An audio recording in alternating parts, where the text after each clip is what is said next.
La colère des supporters lyonnais au Groupama Stadium hier, Morgane. Lyon recevait Strasbourg, un match qui s'est soldé par une défaite, 1-2, et de quoi gonfler la colère des supporters lyonnais contre leurs propres joueurs, et même dès l'arrivée du quart d'ailleurs. Caillassé, puis pendant le match où les ultras ont tenté de pénétrer le terrain, puis les vestiaires, des affrontements courts mais violents. Les CRS ont dû intervenir à coups de grenades lacrymogènes, dont la fumée a même envahi les couloirs du stade.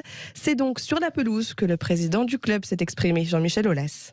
Le match est ce qu'il est, mais c'est probablement l'un des meilleurs matchs que l'on ait fait depuis le début de saison, sans réussite, évidemment.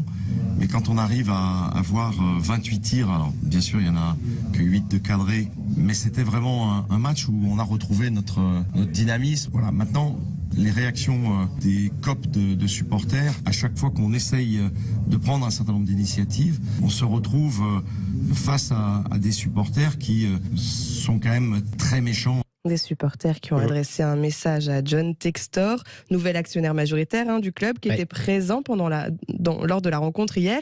John, la maison brûle, virez les incompétents, c'était écrit sur une banderole. Ouais, drôle d'ambiance entre Rhône et Saône. Les autres résultats, Morgane, de cette 19e journée de Ligue 1, avec le 2e et le 3e qui perdent pas de temps, eux. Exactement, l'OM qui domine Lorient à domicile 3-1 et revient à 2 points de Lens.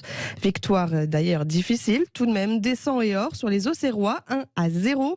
Ils confortent tout de même leur 2e place de Ligue 1 et reviennent à 3 points du PSG. Et Paris qui affronte Rennes ce soir à 20h45. Avec son gardien Steve Mandanda qui ne sera plus jamais bleu. Le joueur stoppe sa carrière internationale. À l'instar du capitaine Hugo Lloris, c'est au tour de son numéro 2 de tirer sa révérence sur la sélection tricolore. Il en compte 35 à son actif en 15 ans, dont, on rappelle, 2 Coupes du Monde, une étoile en 2018, vice-champion d'Europe en 2016 et une Ligue des Nations en 2021. Le portier de Rennes de 37 ans peut donc se concentrer sur son match ce soir, 20h45 contre le PSG. C'était un leader très précieux dans le vestiaire des Bleus. On passe au